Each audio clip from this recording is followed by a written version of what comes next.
আমি আরো ধন্যবাদ জানাই বিএনপিকে আমাকে মনোনয়ন না দেবার জন্যে।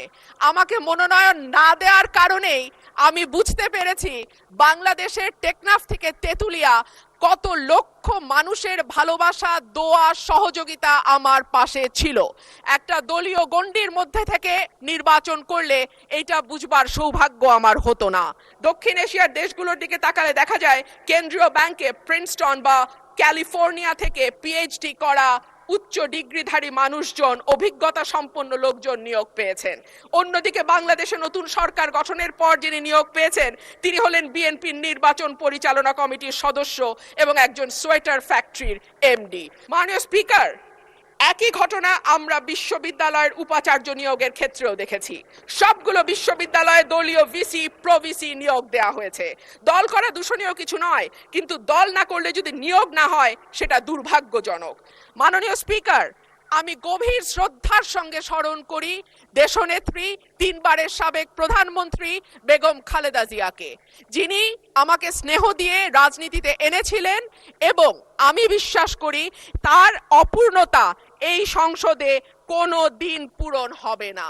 মাননীয় স্পিকার, হাজার মানুষের আত্মত্যাগ, তার ফসল হচ্ছে আজকের এই সংসদ। এই মানুষগুলো কারা যাদের আত্মত্যাগের বিনিময়ে আমরা আজকে কেউ মন্ত্রী, কেউ এমপি, কেউ সরকারি দল, কেউ বিরোধী দল হয়ে এসে সংসদে বসেছি? মাননীয় স্পিকার, তাদের স্বপ্ন কি ছিল? তারা জানতো তাদের এই আত্মত্যাগের বিনিময়ে তারা কিন্তু কেউ মন্ত্রী হবে না, এমপিও হবে না। তারা ছিল সাধারণ মানুষ, একেবারে খেটে খাওয়া সাধারণ জনগণ বাংলাদেশের। তারা একটা স্বপ্ন দেখেছিল, একটা নতুন বাংলাদেশ তৈরির স্বপ্ন, একটা নতুন রাজনীতি নির্মাণের স্বপ্ন, একটা নতুন চিন্তার জন্ম দেওয়ার স্বপ্ন, এবং সর্বোপরি সকলের জন্য যেই ভীষণ রকম বৈষম্য আমরা দেখেছি গত কয়েক বছর, সেখান থেকে মুক্ত হয়ে সকলকে নিয়ে, সকলকে একসাথে করে একটা বাংলাদেশের স্বপ্ন। সেই সকল মানুষের কাছে আমি এবং আমি বিশ্বাস করি আমার সহকর্মী এই সংসদ সদস্যরা সকলেই কৃতজ্ঞ। Hire Google TV. Smart living powered by Homey AI. মাননীয় স্পিকার, শহীদদের যে প্রত্যাশা নিয়ে গণ অভ্যুত্থান, সেই প্রত্যাশা কিন্তু বায়বীয় বা অলিক কোনো বিষয় ছিল না। এখনো যদি আমরা দেয়ালে দেয়ালে তাকাই, আমরা দেখব তারা তাদের স্বপ্নের কথা দেয়ালে লিখে গেছে। উই ওয়ান্ট জাস্টিস, কিংবা দেশটা কারো বাপের না, তুমি কে আমি কে, বিকল্প বিকল্প। আসছে ফাগুন, আমরা হব দ্বিগুণ। শোনো মহাজন, আমরা অনেকজন। Change the rules, be a voice not echo. দিনে নাটক, রাতে আটক, নাটক কম করো প্রিয়। হামাক ব্যাটাক মারলু কেন? এমন হাজার প্রশ্ন, লক্ষ জিজ্ঞাসা। এই লড়াইটা কেবল একটা সরকার পরিবর্তনের লড়াই ছিল না মাননীয় স্পিকার।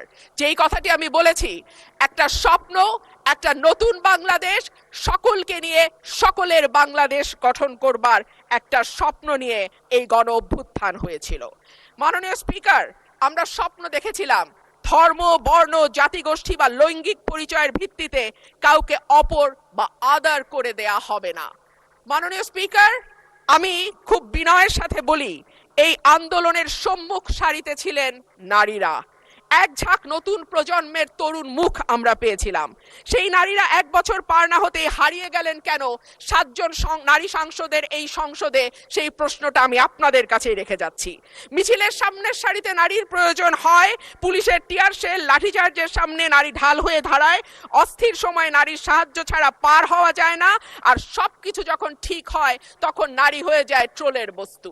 নারীর পোশাক, নারীর চেহারা, নারীর কথা, নারীর হাসি, সবকিছুই তখন হাসির খোরাকে পরিণত হয়। মাননীয় স্পিকার, আমি আপনার মাধ্যমে আজকে সংসদে আরেকটি কথা বলে যাই।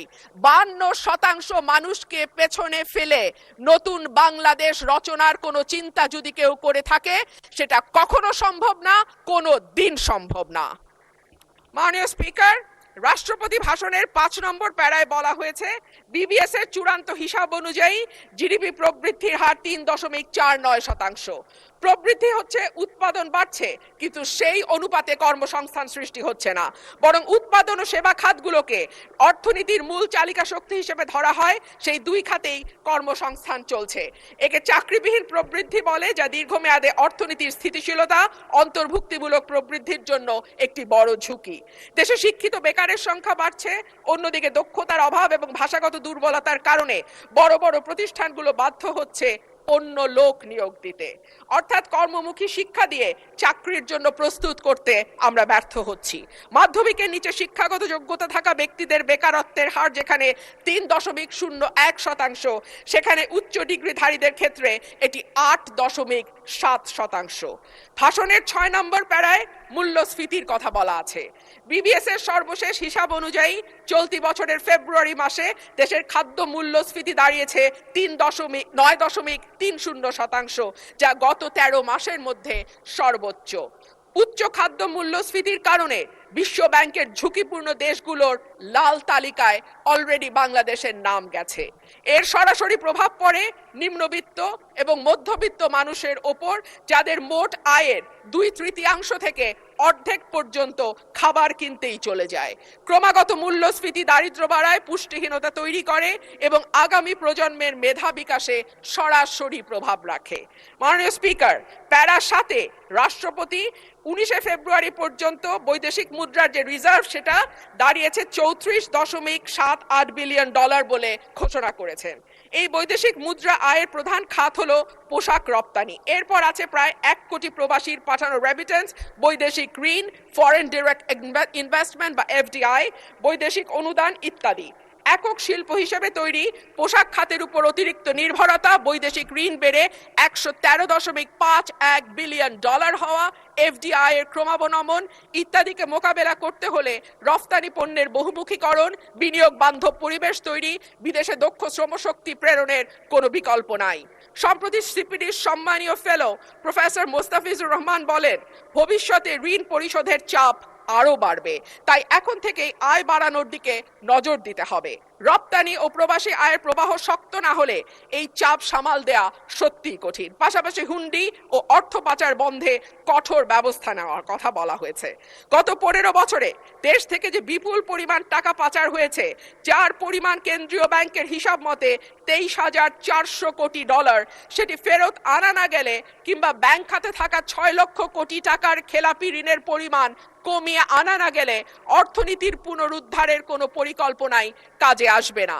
পাচারকৃত টাকার 75% যায় ওভার অ্যান্ড আন্ডার ইনভয়েসিং এর মাধ্যমে। গত 10 বছরে এই ওভার অ্যান্ড আন্ডার ইনভয়েসিং এর মাধ্যমে পাচার হয়েছে $68 বিলিয়ন। সুতরাং এই মিথ্যা ইনভয়েসিং বন্ধ করা না গেলে টাকা পাচারও বন্ধ সম্ভব নয়। মাননীয় স্পিকার, রাষ্ট্রপতি তার ভাষণে বাংলাদেশ ব্যাংক, রাষ্ট্রায়ত্ত ও বেসরকারি ব্যাংক, বীমা, আর্থিক প্রতিষ্ঠান ও পুঁজিবাজারের সঙ্গে সমন্বয়ের মাধ্যমে সার্বিক তদারকি উন্নতকরণ, আমানতকারীদের সুরক্ষা নিশ্চিত, খেলাপি ঋণ হ্রাসে গুরুত্ব দেওয়ার কথা বলেছেন। যে কোনো দেশে কেন্দ্রীয় ব্যাংক হলো আর্থিক প্রতিষ্ঠানের নিয়ন্ত্রক সংস্থা। এটি সরকারের ব্যাংক হিসেবে কাজ করে। দক্ষিণ এশিয়ার দেশগুলোর দিকে তাকালে দেখা যায় কেন্দ্রীয় ব্যাংকে প্রিন্সটন বা ক্যালিফোর্নিয়া থেকে PhD করা উচ্চ ডিগ্রিধারী মানুষজন, অভিজ্ঞতা সম্পন্ন লোকজন নিয়োগ পেয়েছেন। অন্যদিকে বাংলাদেশে নতুন সরকার গঠনের পর যিনি নিয়োগ পেয়েছেন, তিনি হলেন বিএনপির নির্বাচন পরিচালনা কমিটির সদস্য এবং একজন সোয়েটার ফ্যাক্টরির MD। মাননীয় স্পিকার, আমি আপনাকে অনুরোধ করব আমার সময় 2 মিনিট বাড়িয়ে দিতে। মাননীয় স্পিকার, একই ঘটনা আমরা বিশ্ববিদ্যালয়ের উপাচার্য নিয়োগের ক্ষেত্রেও দেখেছি। সবগুলো বিশ্ববিদ্যালয়ে দলীয় ভিসি, প্রভিসি নিয়োগ দেওয়া হয়েছে। দল করা দূষণীয় কিছু নয়, কিন্তু দল না করলে যদি নিয়োগ না হয় সেটা দুর্ভাগ্যজনক।